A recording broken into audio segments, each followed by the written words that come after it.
Mustafa Martinaj, i ati i Ervis Martinajt, u paraqit sot në gjykatën e posaçme kundër korrupsionit dhe krimit të organizuar për të dëshmuar në procesin mbi pasuritë e të birit Ervis Martinaj, por seanca dështoi për shkak të mungesës së prokurorëve. Në dalje, ai bëri denoncimin e fortë kur tha se djali i tij është ekzekutuar në Durrës, duke akuzuar autoritetet se nuk po e hetojnë çështjen siç duhet. Mustafa Martinaj deklaroi se ka dhënë dëshmi edhe në Byron Kombëtare të Hetimit me iniciativën e tij, por hetimet nuk kanë avancuar. Ndërkohë gjykata ka lënë në fuqi sekuestron për pasuritë e Martinajt, duke rrëzuar kërkesën e familjarëve për lirimin e tyre. Vendimi u mor pasi u vlerësua se kërkesa e Spakut për konfiskim është dorëzuar brenda fateve ligjore. Djali im është ekzekutuar në Durrës. Si nga e di, jam babai pra, dhe për këtë çështje kam dhënë shpjegime para Byros Kombëtare të Hetimit, ku jam paraqitur me iniciativën time. Kam ardhur vetë 2 muaj pas ngjarjes. Këta nuk duan ta hetojnë dhe ja kanë lënë kurbinit. Nuk kam për çfarë të interesohem, nuk kam fuqi as për hakmarrje. Kam ardhur se më ka thirrur gjykata, jam invalid. Kam bërë disa ndërhyrje shëndetësore. Këta merren me vogëlsira dhe nuk merren me gjëra madhore, u shpreh ai.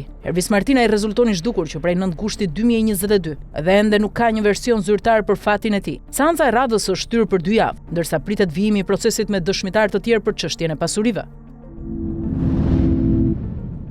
Një 28 vjeçari identifikuar si Edrim Varaku është arrestuar në Durrës pasi u kap me armë zjarri pa leje gjatë një operacioni policor në lagje numër 13. Ai ishte pasagjer në një automjet dhe gjatë kontrollit u gjet një pistolet me municion luftarak. Sipas policisë, i riu nuk është një emër i panjohur për drejtësinë. Ai rezulton i dënuar për një vrasje të ndodhur në vitin 2013, ku dyshohet se ka vrarë me armë një shok të tij të shkollës. Operacioni i koduar pasagjeri u zhvillua nga forcat shqiponja, ndërsa arma u sekuestrua si provë materiale. Ndërkohë drejtuesi i mjetit u procedua në gjendje të lirë për mos kallëzim krimi. Materialet janë referuar prokurorisë së Durrësit për veprime të mëtejshme. I dënuari me burgim të përjetshëm, Hysni Shamil Repaj ka ndëruar jetë mëngjesin e sotëm në Spitalin Rajonal të Korçës, ku ishte transportuar urgjentisht për probleme shëndetësore. Sipas mjekut Patim Hoxhaj, gjatë kontrollit të kryer u konstatuan rrahje të ulta të zemrës, gjendje që detyroi dërgimin e menjëhershëm në urgjencë. Në spital gjendja e tij u përkeqësua duke kaluar në arrest kardiak respirator dhe ndërhyrja e mjekëve nuk mundi ta shpëtonte. Repaj vuante dënimin për veprat penale, vrasje me dashje në lidhje me një krim tjetër dhe armbajtje pa leje sipas nenit 77 dhe 278 të kodit penal. Gjatë vuajtjes së dënimit ai ishte trajtuar edhe për probleme të shëndetit mendor. Gjykata e Beratit ka vendosur masën e sigurisë arrest me burg për 39 vjeçarin Sabri Likaj, i akuzuar për marrëdhënie seksuale me mbesën e tij 15 vjeçare. I pandeuri nuk e ka pranuar akuzën duke deklaruar se nuk ka pasur asnjë kontakt me të miturën dhe se gjithçka është sajuar nga kunata për shkak të një konflikti për banesën. Pas shqyrtimit të provave dhe dëgjimit të palëve, gjyqtari Ervis Koxhaj e cilësoi të ligjshëm arrestimin dhe vendosi masën e sigurisë më të rëndë. Ngjarja u denoncua disa ditë më parë nga vetë mitura dhe nëna e saj në polici. 39 vjeçari akuzohet për veprën penale marrëdhënie seksuale me të mitur sipas nenit 200 fraksion 2 të kodit penal, ndërsa hetimet për çështjen vijojnë. Detajet e reja kanë dalë në dritë për vrasjen e 13 vjeçares shqiptare Aurora Tila në Piacenza të Italisë. Ngjarja ndodhi më 25 tetor 2024, ku e mitura humbi jetën pasi u shty nga balkoni nga ishi dashuri i saj 15 vjeçar. Në procesin gjyqësor, një element i pazakontë ishte përdorimi i bisedave që vajza kishte zhvilluar me platformën ChatGPT, të cilat u konsideruan prova të rëndësishme. Në to ajo kërkonte këshilla për lidhjen e saj dhe shprehte pasiguri nëse duhet largohej nga një marrëdhënie që po bëhej toksike. Hetimet zbuluan se i riu ushtronte presion, kontroll dhe shfaqte xhelozi ekstreme, duke përdorur edhe kërcënime. Madje një ditë para krimit ai kishte thënë një shoku se kishte menduar ta vriste. Takimi i fundit me viktimën u organizua përmes mesazheve manipuluese, që sipas gjykatës shërbyen për realizimin e krimit. Gjykata e të miturve në Bologna e dënoi autorin me 17 vite burg. Tentativa e tij për ta paraqitur ngjarjen si aksident apo vetvrasje u hodh poshtë nga provat, ndërsa në vendim u theksua edhe mungesa e pendesës nga ana e tij.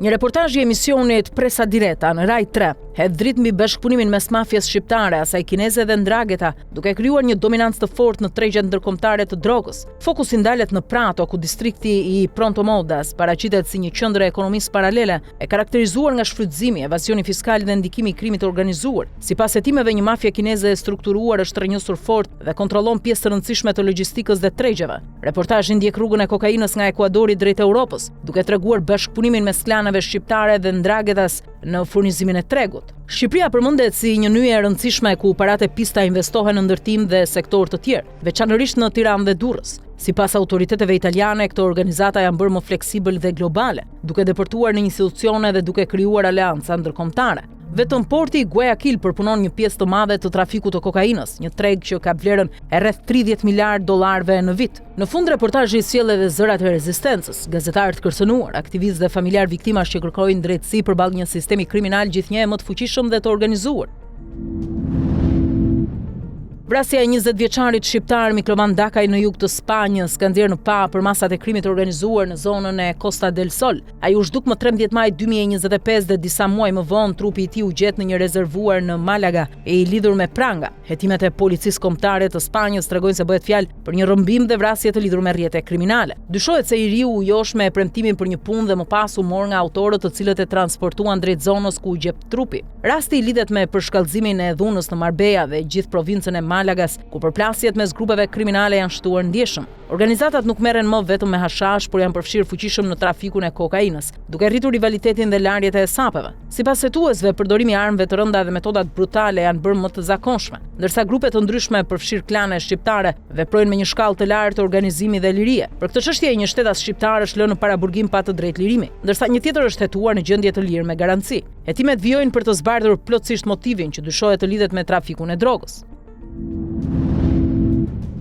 Autoritetet në Peru kanë zbuluar një rrjet kriminal ndërkombëtar të trafikut të drogës të udhëhequr nga klane shqiptare në bashkëpunim me grupe vendase. Hetimi identifikon liman dhe portin e Calaos si pika kyçe për dërgimin e kokainës drejt Europës. Në qendër të skemës rezulton Maglen Dybeli, i cili drejtonte operacionin falaftësisë për të përdorur identitete të shumta dhe për të bashkëpunuar me rrjete ndërkombëtare. Sipas hetimeve, ai organizonte dërgesa droge drejt vendeve si Gjermania dhe Hollanda. Metodat e përdorura ishin të sofistikuara. Kokaina fshihej në kontener me peshk dhe kalamar gjigant si dhe në tulla për të shmangur kontrollet. Produkti shënohej me simbole si ylli dhe delfini për të garantuar cilësinë dhe origjinën. Operacioni u godit nga Policia Kombëtare e Perus dhe Prokuroria Antidrog, të cilat sekuestruan sasi droge, dokumentet falsifikuara dhe pajisje komunikimi. Provat elektronike zbuluan lidhje të forta mes Amerikës së Jugut dhe tregut evropian, me destinacione si porti i Hamburgut. Gjykata vendosi 18 muaj paraburgim për Dybelin dhe bashkëpunëtorët e tij, ndërsa hetimet vijojnë për të çmontuar plotësisht të rrjet të trafikut ndërkombëtar të kokainës.